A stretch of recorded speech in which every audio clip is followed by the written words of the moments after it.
Well, Andy, thanks so much for being with us tonight. Thank you for having me. This is fun. Ladies and gentlemen, and thanks to you as well for joining us here to hear from Andy Erickson as we taste his 2018 Leviathan.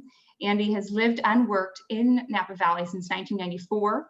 After his first harvest at Stag's Leap, he decided this whole wine craft was for him, and he went on to study enology at UC Davis. He's worked and consulted at many wineries you all know, including some heavy hitters such as Harlan Estate, Staglin Family Vineyards, and Screaming Eagle. Andy now has his hands on some of the most spectacular fruit grown in Napa Valley and around the state of California, which we're going to talk about. Serves as a consultant for many wineries, but tonight it's about Leviathan, which we're going to taste. Andy, thank you again for being with us. No, thank you for having me. This is fun. Our whole year is kind of winding down, and I was just saying we're in full holiday mode, we're about to start our gift giving to people, but yeah, it's fun to be with everyone and share the wine. So just want to tell the story, and it's a pretty easy story because it's one wine. It's one thing I love about it. So yeah, we're going to be tasting the 2018 vintage. And just to give you a little bit of background on Leviathan, so for me, it's a really fun story. Basically, so my wife, Annie Favia, and I, we own a small winery in Napa called Favia, and we make small single vineyard wines, Cabernet Franc driven in Napa, and then we make some Rhone varieties from up in Amador County. But the funny thing is, way back when we were getting started in the early 2000s, we had the idea of doing a second label. And in 2004, I had a lot of components left in the cellar after we had done sort of the cream of the crop bottling for the Favia wines, and I started playing around with it. And just side note, I mean, my second favorite thing of what I do is the blending process. My favorite part is being out in the vineyard and being involved in that part of it, and growing the grapes and being really connected to that part. But in the wintertime, we work on blending the wines. So everything's been aging in barrel for a year or so. We start to really put together the wines that are going to be on the table.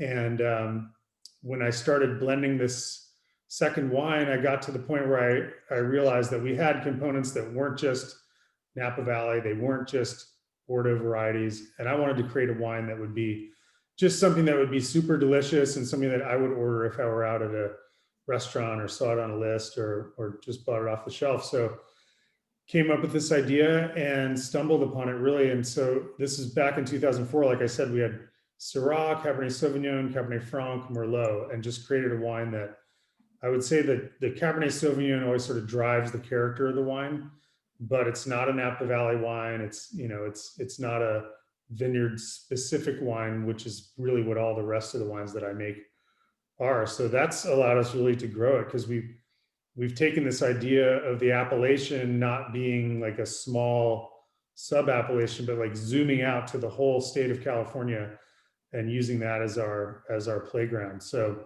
it's like I say, it's about blending. So it's about taking all these different vineyards, and even if it's a single vineyard that I'm working on for our own wines or for one of my clients, I know we're slicing and dicing, we're picking tiny little parcels, and then we put it back together when we blend the wine. But this is completely different, because we look at the entire state of California as our palette, if you will. And so we're out looking for great vineyard sites in Napa, in Sonoma, in Lake County, which is just north of Napa, Amador, in the foothills. I mean, basically, like, you'll see a map where we've sort of expanded the playing field. So, and then, like I say, it's really great to put it back into just one wine a year. And Andy and I were joking before we came on tonight. If you notice, Andy is wearing the same shirt as you'll see in this photo. Maybe it's your lucky blending shirt here. I only own one shirt. That's what I said before. And it's such you're right, as so many are really fixed by kind of what appellations they can draw from, and what AVAs rather they can draw from. It's going to be interesting. Andy's about to talk through kind of where he sources his fruit. And as you do that, Andy, if you can share a little bit about, did you start with certain vineyards that you kind of, you knew you loved these vineyards and that was going to be the core. And then you searched for the components based on kind of what you tasted in terms of the fruit from those vineyards. If you can walk us through kind of how you went about the art of assembling such a gorgeous wine from so many different places, that would be great. Well, so I love this map because it really sort of shows how we've blown up the playing field, and we work with California on a macro level. But my background, I've been in Napa for this, I think was my 26th harvest. So really getting to know the valley and getting to know like where varieties thrive. Like Merlot is different. It needs cooler temperatures. It needs more clay soils to really express itself. Cabernet Sauvignon is king for a reason. It can grow in a lot of different areas, but when you have these rocky conditions with elevation, and especially around where we are, these red soils with iron in them, you get this real aromatic quality, real richness. I can go through the varieties as we go through the slides, but the idea is that, years ago when I was focusing so like on a micro level in these vineyards, I start to see, what it is that makes these varieties thrive. But then as we start traveling around the state, there are places that people have never heard of that are just amazing for these different varieties. And so it's funny because before COVID, Nicole Hayden and I, Nicole's the head of viticulture for Huneeus, who I work with on the wines now. And she and I had this idea of doing like a vineyard safari, and putting some video segments together and stuff. And I hope we could still do that, but we had to scrap the concept. But the idea is that, like 2 years ago, we started driving around and looking at just some of these incredible sites. So if you want to go to the next slide, I can. So Red Hills, this is a vineyard that we've been working with for Leviathan now for many years. It started in Napa for the Bordeaux varieties because it really started as a second wine to our Favia wines. That was in 2004. We literally made a few hundred cases of wine, and it just sort of took off and resonated with people, and it started turning up everywhere on these watch lists and stuff. And so we started adding vineyards to the program. And one thing that's amazing about Lake County is and if you're not familiar, it's north of Napa and Sonoma. So if you drive to Calistoga and you just keep going, this vineyard is about 35, 40 minutes north. And the elevation of this vineyard is as high as the highest mountain in Napa Valley. So we're at like 3,000 feet here. It's incredible soils. We're working with Obsidian Ridge Vineyard, they make their own wine as well, but it's a pretty big vineyard. And the soils are a mixture of this broken red rock and also just obsidian, like black glass. It's a really incredible site. And it just gives this concentration and this brightness to the wine. So very cool. And then, like I was saying, Merlot in Napa Valley, it's very specific Merlot. It thrives in the right bank of Bordeaux. Some of my favorite wines in the world are from Saint-Emilion and Pomerol. But in Napa, when you can have more clay soils, cooler conditions, you can get this really great expression of Merlot, which for me is, in a ripe year, it's like a blueberry component. It's round, it's juicy, it adds this really delicious element to the wine. In a cooler year, it can add sort of a savory note. A nice silky texture, but also like a dried herb sort of note, which is interesting, especially in California wines, which are normally like very, very fruit driven. And then Fountaingrove, this is an area, basically, if you've ever driven from Calistoga up over the mountain to Santa Rosa in Sonoma County, you go up over these mountains. And as you're coming into the Sonoma side, they've created an appellation called Fountaingrove. And this vineyard is near to my heart because it's pretty funny. My brother-in-law owned this property for years, back like 20 years ago. And so my wife and I helped him get the vineyard permits and drilled a well and laid it out and everything. And then he found a different property that he liked more. And we sold the property and just didn't really know what happened to it. And then when Nicole and I were on one of our vineyard safaris a few years ago, she starts explaining to me this vineyard that we're working with, and we drive in and I'm like, oh my God, you won't believe this. I used to bring my kids camping here. Like, we came here for years and would just camp out and dream about what it would be like to have a vineyard there. And here it is. And now we're working with it for Leviathan. So both Cabernet Sauvignon and Syrah, you see those red rocks. I mean, like I was explaining before, if you go to that east side of Oakville in Napa, you find these red rhyolitic broken rocks, like all the way from Pritchard Hill down into Oakville. But it turns out it's not just in Napa Valley that you find these things. So we're lucky to have this vineyard to work with. And the Syrah too, you can see from the top of this property, you can actually see the ocean. I mean, you look out towards the mouth of the Russian River all the way from up there. So it's high elevation. It gets a coolness from the ocean, and the Syrah just has this really nice dark black quality to it. So adding to the blend in a nice way. And then Moon Mountain. So Moon Mountain is what the Sonoma folks refer to Mount Veeder as. So on Napa, we call it Mount Veeder. And in Sonoma, it's called Moon Mountain, but it's really the same geographic formation, which is just this incredible, I mean, it's volcanic, but it's also like upturned ocean bottom. It's an amazing formation. So we're on the Sonoma side, and a couple of vineyards over there. The one you're looking at, though, it's beautiful. I mean, they've created it. It's almost like a park of vines. I mean, it's these stone walls that are then the soil's pushed up against them. It reminds me of Côte Rôtie in a way when you go there, and it's not as steep as that, but they've shored up the hills with these stone walls, and they just plant right up to it. And so this is Cabernet Sauvignon coming from this vineyard, and I love this part of, I mean, Napa and Sonoma. It gives this very dark, very structured wine. And for me, like I say, I want the Cabernet Sauvignon to drive the style of the wine. So if you would see it on a list, or, you know, in your shop, it's probably in the section with, you know, Cabernet Sauvignon and blends. I mean, the blend category has gotten so huge, right? So, and then the Cab Franc, I just love the spiciness and the structure that you get from Cab Franc. I mean, I describe it as like a mix of Asian market spices, you know, like cardamom, cumin, all these exotic aroma notes, and also with the same structure as Cabernet Sauvignon. It's very finicky, so it needs to be on the right sites, and this is a really great site for it. Before we leave this slide, Andy, can you just speak to a little bit about kind of the site preference of Cabernet Sauvignon to Cabernet Franc within, you know, Moon Mountain? Is one at higher elevation? Is one at a different aspect? You know, where might Cabernet Franc thrive that's different from Cabernet Sauvignon in the same AVA?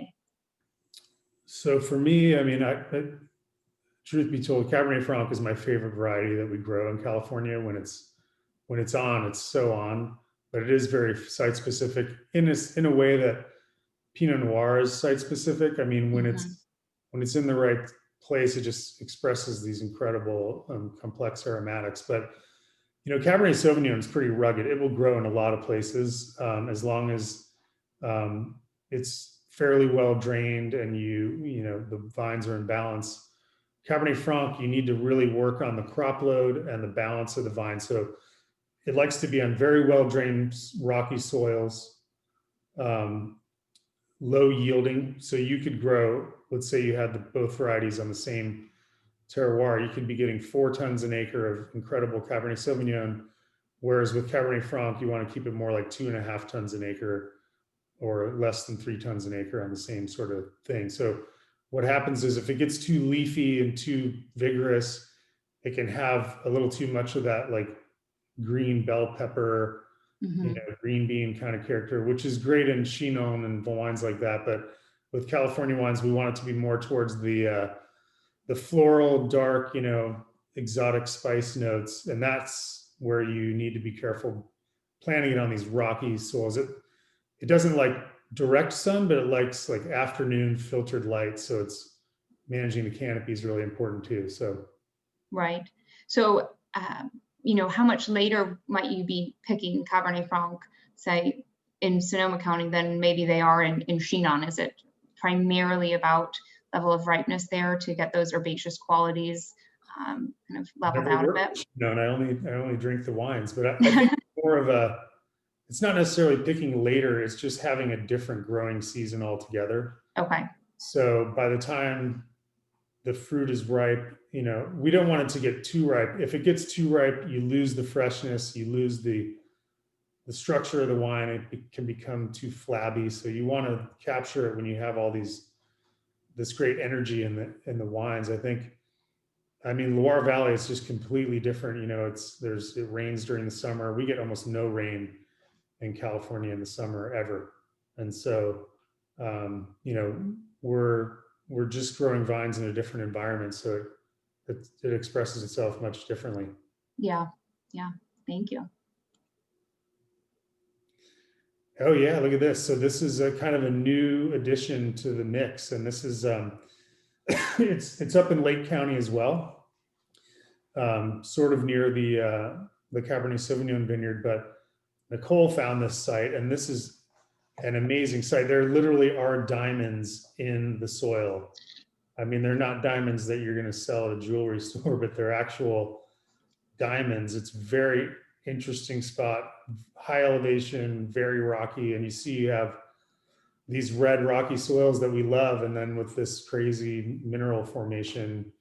And so Petite Syrah for me, Petite Syrah, this is the first year that we've included this in the wine, but Petite Syrah used to be, and maybe still is for some Cabernet Sauvignon producers, kind of a secret sauce. I mean, you can use a little bit. It's very dark, it's very round, it's very generous, and it doesn't have unlike Syrah, which can have that kind of smoky, tarry character, which is really interesting. Petite Syrah is just very fruit driven, but very dark and very juicy in it. And it adds a real appeal to the wine, I think. Yeah, so that's it. So, I mean, I'll leave it to everybody else for their own tasting notes, but we make all these wines separately from all those different vineyards, and there are actually more vineyards than we're showing too. And then we have these components that will age for a year separately, and then as we start to put the blend back together, what I love about it is if you look closely, you can kind of tease out the character of the individual varieties. But for me, it just takes on a life of its own too. The wine has its own character, and for me, it's all about just a delicious glass of wine. I mean, I'm a total wine geek, so I love single vineyard wines. I love wines from great places, but I always say, sometimes you just want a great glass of red wine, and that's what we're trying to do here. So something that hopefully people will get to know by name and just order it and always be pleasantly surprised, not even surprised, just happy.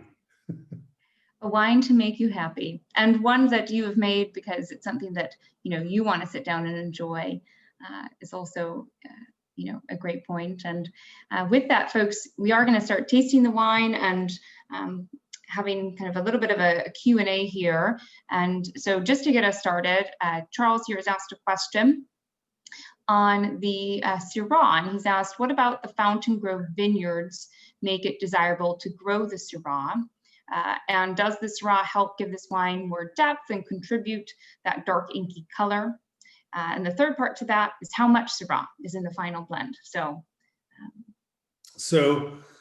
I mean, Syrah will grow in a lot of different situations. I mean, you have Syrah out near the coast and in Santa Barbara, which I love. It's more European in style. It's got more of that sort of earthy, tarry character. This when you have it on really rocky soils with a little more sunshine, you start to get into more of those chocolate notes. I describe it as being dark chocolate, a little bit of smoky, toasty character, which I love in Syrah.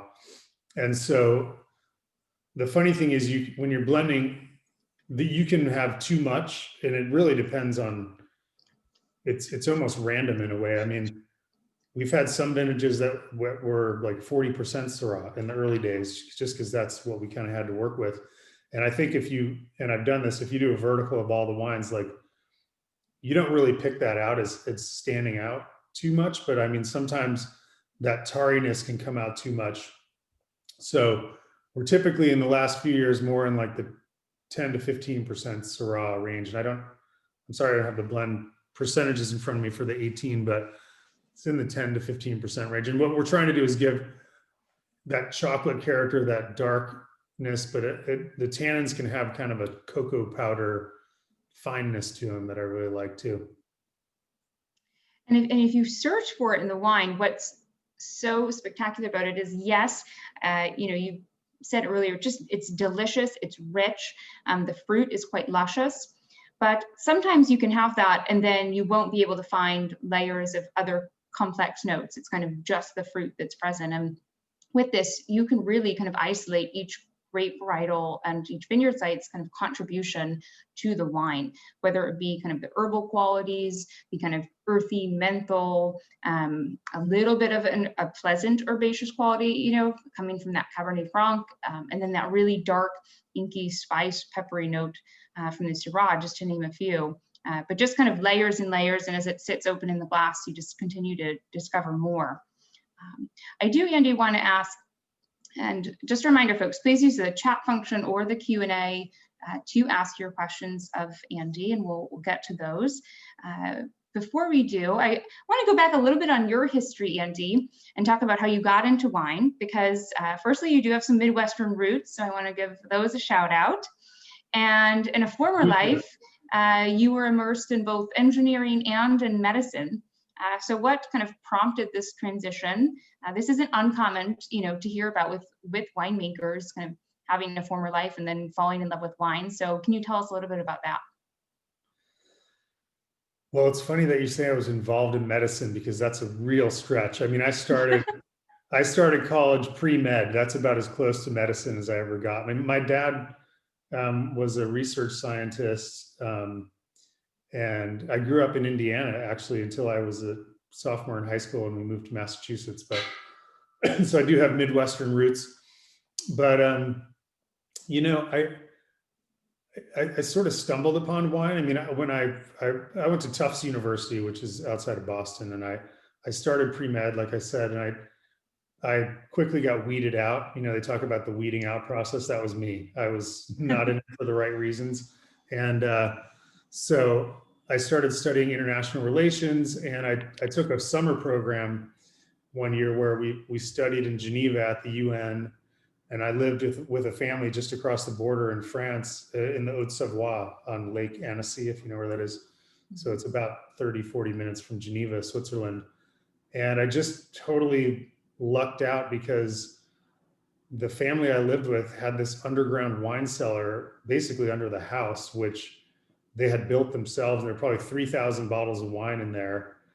And I was a 19-year-old kid, and we'd go down picking out bottles for dinner. And I was just thinking, like, what the hell is this? And it wasn't, it wasn't First Growth Bordeaux or, Grand Cru Burgundy or anything like that. It was a lot of village wines and just, wines from all around France. But I just loved that summer. I mean, we would pull up wines from the cellar, we'd cook outdoors together, and we'd, eat outside under this pergola. And, my French got better as the night went on.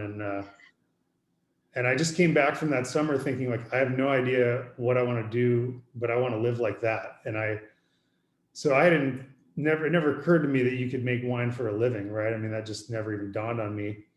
But anyway, a long story, but my parents had moved to California. When I was very young, we lived in Southern California in San Diego. And so I grew up in Indiana with my mom saying, don't get too used to this, because we're moving back to La Jolla. So that, from the time I was like 4 or 5 years old until I was in college, my mom would say that. And then they finally moved back to La Jolla. So, I've gotten to appreciate Southern California more in the past few years, but when I came to Northern California after college, I just fell in love with it. I love the Bay Area. I love Northern California up and down the coast. And anyway, came came to Napa and Sonoma, really just like riding my bike and visiting with friends. And one of our family friends, through some other people, owned a winery. And so I ended up going to a harvest party there. And it's a long story, but I ended up saying, you know what, I'm going to learn how to make wine. And I lived in Argentina for a year. That's another long story, but I moved down there thinking I would learn Spanish and work in a vineyard, and I did. And then I came back to Napa in 1994 and just started working. And I went back to UC Davis and studied viticulture and enology. And so that was a long time ago. Yeah. I'm still here. And many beautiful wines created since. So in that, to some wine questions here from our audience. Matthew's asked, he actually bought a case of 7 Apart, which is coming next week, and he bought it because of you. And he said that the Leviathan has become our house wine. So he asked, what differences can he expect between Leviathan and 7 Apart? I will then add to that, as you're talking about kind of wine style differences and winemaking differences, maybe just kind of like what's one lesson over the years of, in your career winemaking that kind of sticks out to you, maybe a stylistic shift, an observation, or kind of just a big winemaking takeaway that you experienced.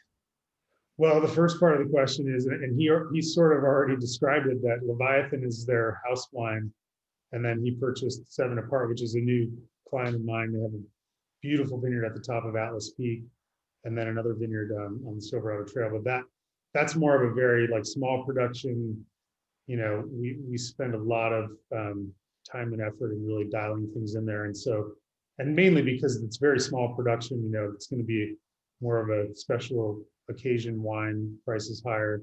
But Leviathan, the great thing about Leviathan is that I try to use the same standards to produce this wine. So hopefully, if it's your everyday wine, you're living large in my eyes. So, and then lesson learned, I mean, gosh, I've been here since the early 90s. And I always say, like, and people say this, a lot of success is like being at the right place at the right time. And so I was very lucky to arrive here when I did. Because that was really sort of the start of this new wave of, you could say cult wines, but just these small producers and people that are, coming from all over the world and really taking care of this place and these great little vineyards. And I got swept up in that. So I think, we've done a lot of learning over the years. Those vineyards, a lot of them were planted just in the mid 90s, or there was a lot of replanting even into the 2000s. So we were making wines from a lot of young vineyards, and the young vineyards can ripen very quickly. So some of the wines that we produced, in the early 2000s, I'd say are really ripe, kind of like showstopper wines. And, there was the whole Parker, era too, where that was celebrated. And I think like with the vineyards getting older and there's sort of this swing back to more balance in the winemaking, I think everybody that I know anyway is really excited to be working with these older vineyards and making wines that are a little more in balance. And it's cool to see the same wines. And some of the wines I've made now, we have a 20-year vertical, that makes me feel old, but. Very accomplished. To Leviathan, and we want to get into the blending. Anne has asked, at what point do you select the final percentage of each varietal? So, when in the process are you blending? Is this pre-barreling, she says, or do you decide after some time of aging has occurred? And sorry, that was from Ken. So you want to walk us through that? Well, the fun thing is that the blend is done the day that it goes into the bottle. I mean, before that, we're basically like fussing with it up until that day, and thankfully there is a bottling day, because otherwise you would say, it's not quite done yet.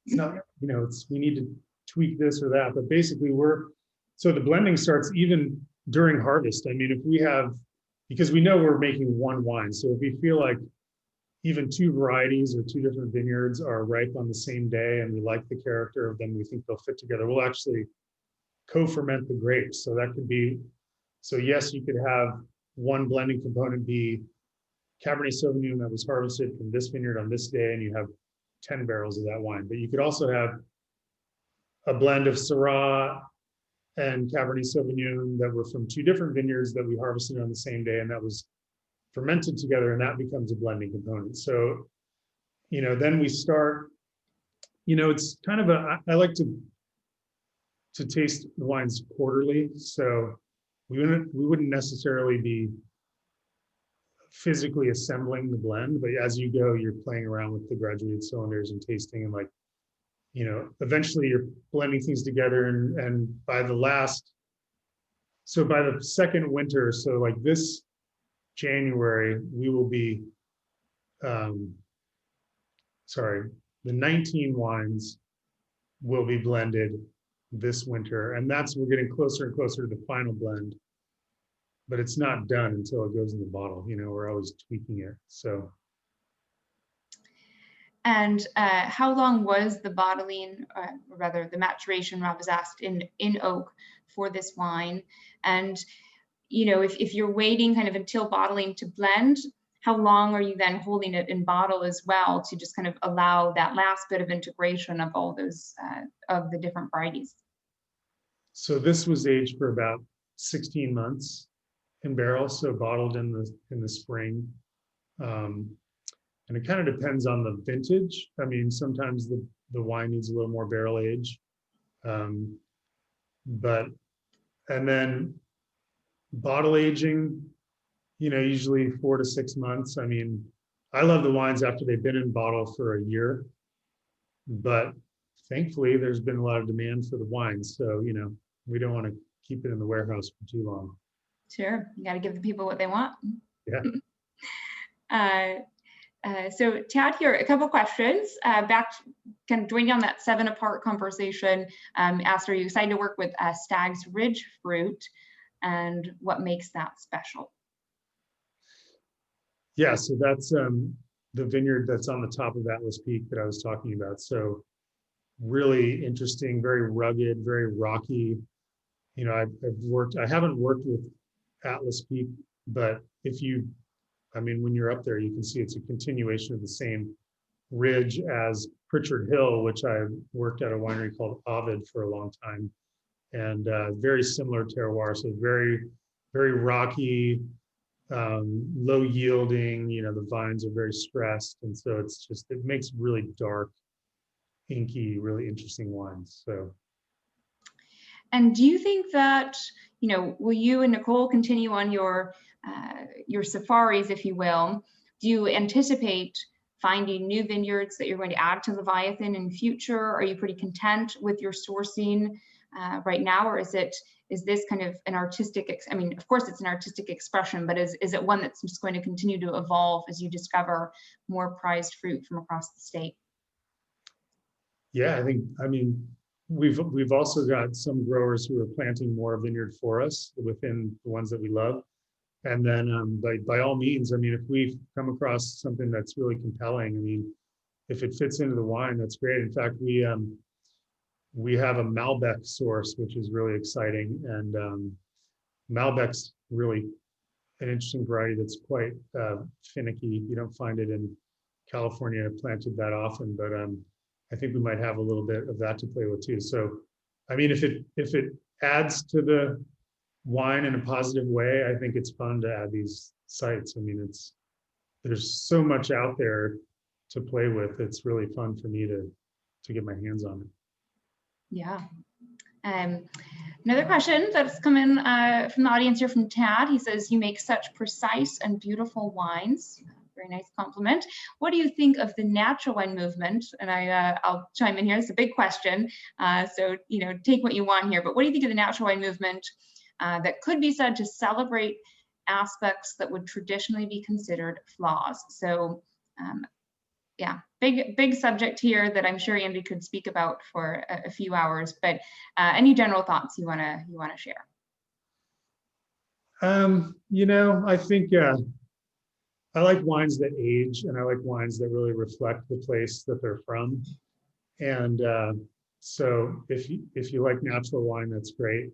I think the term is kind of been hijacked in a way. I mean, what we do making wine is very natural. We're not adding anything to the wines.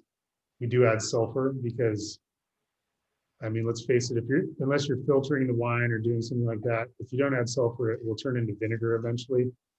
I mean, the Greeks used sulfur to stop fermentation, so it's not a new thing. I don't know. I like all different kinds of wine. It's pretty funny because my wife loves low alcohol European red wines, and so do I. And we found this, I'm not going to name the name, but we found this Saint Laurent from Austria. That's a natural wine, and we loved it. And we found a few bottles. We had it at a restaurant. We found a few bottles and loved it. And then we bought like 5 cases. And the first couple cases were awesome. And now I just gave away my last few bottles because for me, it's undrinkable. So I think, I mean, for me, like I can go back to the very first Leviathan vintage we made, and the wine is awesome. I don't know. I don't think wine should be a perishable item, but that might be controversial, but that's just my own take on it. I think wines are meant to age and they need to be stable to age. So I think the whole movement will evolve. I mean, I think if you buy a wine and 2 years later you pull it out and it's undrinkable, I think that's a problem. So. Yeah, I appreciate that. And yeah, I mean, natural wine's hard. It's, you know, there is no kind of legal definition here as well. And so it's getting pretty muddy at the time or right now. But I want to talk about, you know, we kind of showed a slide there with a number of great scores you've achieved for Leviathan. Congrats also, by the way, on Andy Consults from Iacomis, just achieved number 4. Oh, yeah, that was cool. From Wine Spectator. I didn't know they did that. That was cool. Yes, so congratulations on that. I did just want to ask kind of generally, as we're watching all of these lists come out this time of year, what's your take on kind of whether it be, you know, points and lists, and does this impact your winemaking, or at the end of the day, it's about what you want, and if others like it, great, but you're making a wine that, you know, you enjoy and think others will. What's your take on all these points and lists that we're being overwhelmed with right now? I mean, if it's a list, I would say buy the wine. but I mean, scores are scores. I mean, it's a third party review of what you've done. So anyone who creates something that's critiquable, I mean, you're going to get a critique. So, but really, what motivates me, and I think all of my clients agree. I mean, of course, we love to get a good score. I mean, who doesn't like to get a good grade? But I mean, for us, like, it's very important to pull out a whole vertical of the wines that we've made together from a property, and, you know, and to know that the wine we bottled that year is the best wine we could do that year. And when you put it in the lineup, it just like it delivers. And so that's really what we go for. And I also, it's very collaborative. I wouldn't work with someone who just wants me to go out and produce a wine that's going to score well. That sets everybody up for failure. So really, it's about, you know, it's a year-round thing. We're in the vineyard working. We take care of every step. And in the end, when you put it out there, I mean, you're going to get reviews, and everybody likes a good review. It doesn't happen every time, but I mean, for me, if I can pull out 5 years worth of wines and taste them together, and then you look at the scores, I mean, how often does it really match up? I mean, 2012 got such incredible reviews, and then the 2013 wines came out, and to me, that's an even better vintage. And it's just hard to improve on some of the scores that came out in 2012. So sure, I don't know. It's I'm sure if you're making movies or whatever else you do, like, you can get caught up in the reviews, but I don't know. I'll be honest with you, I don't read all of them. So I guess thankfully my friends send them to me anyway, but whatever. We've been blessed, so. Yeah, you have a full folder in your email inbox there that you just file those away to.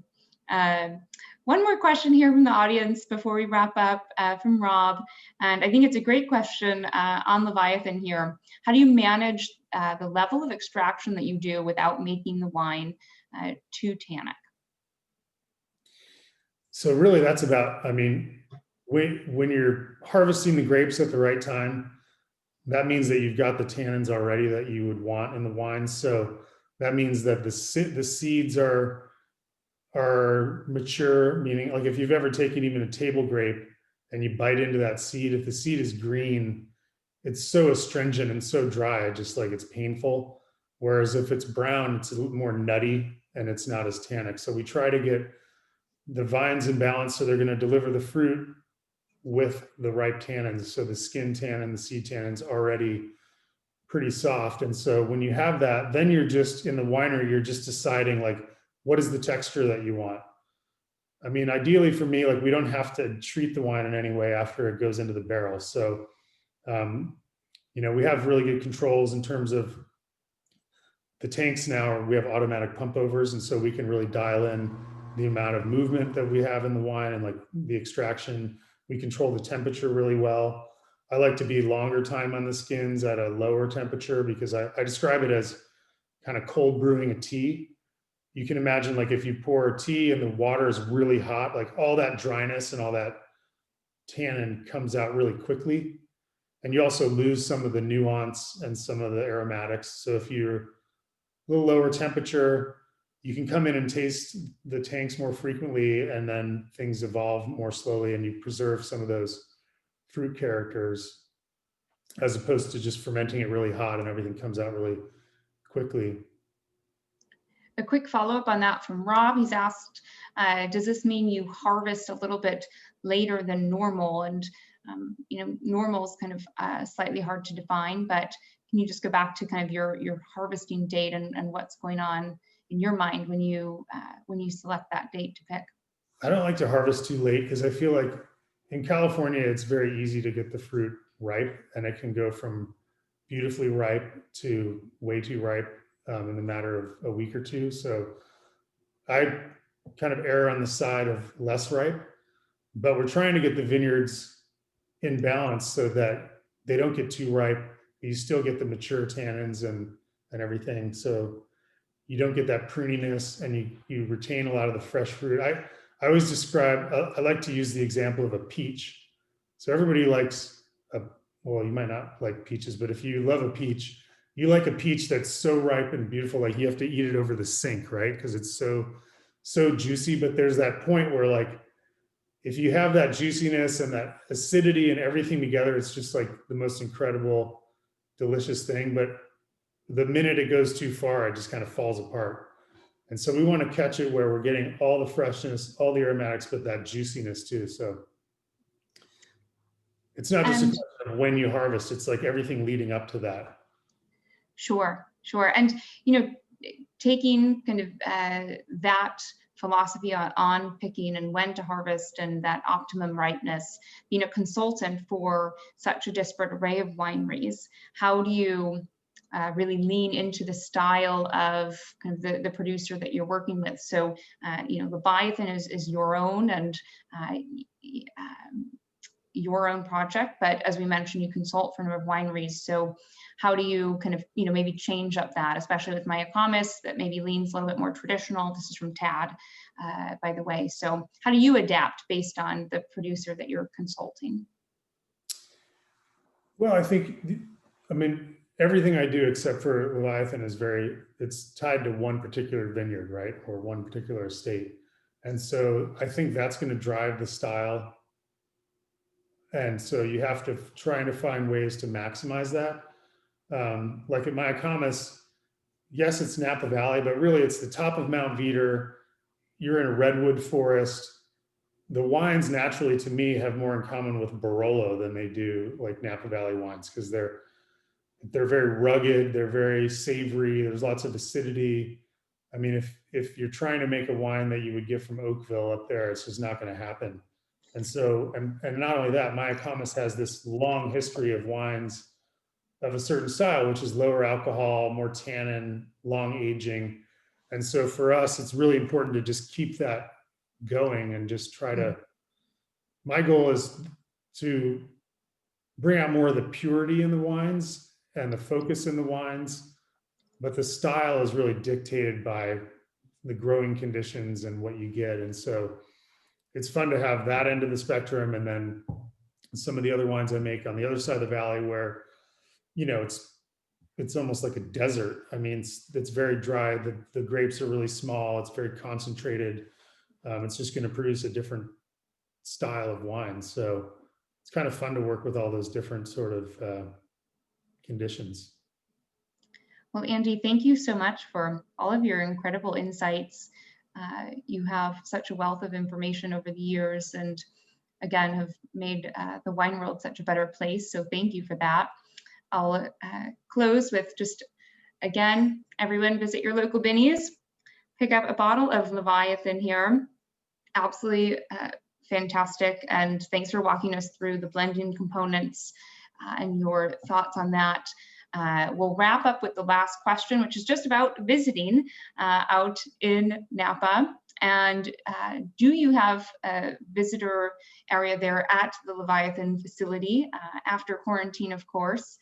Is that possible to come and see you or see the winery at least? No, it's funny. We have not had a visitor situation with this wine, but it's something we've been talking about. So I would say stay tuned. I mean, by next summer, there could be something really cool, or it could be a part of another experience, something we've been talking about. But for now, it's more of a buy it at Binny's and bring it home and enjoy it, and then go back and do it again. I love it. It was like a setup. That was like a setup. Yeah, not scripted, folks, promise. Well, Andy, thank you again. Thanks for making such fantastic wines, and happy holidays to you and your family. Thank you so much. Happy holidays. Thank you, everyone, for watching, and we'll see you. We have another virtual tasting tomorrow night, and check out our website for details. Thanks. Cheers.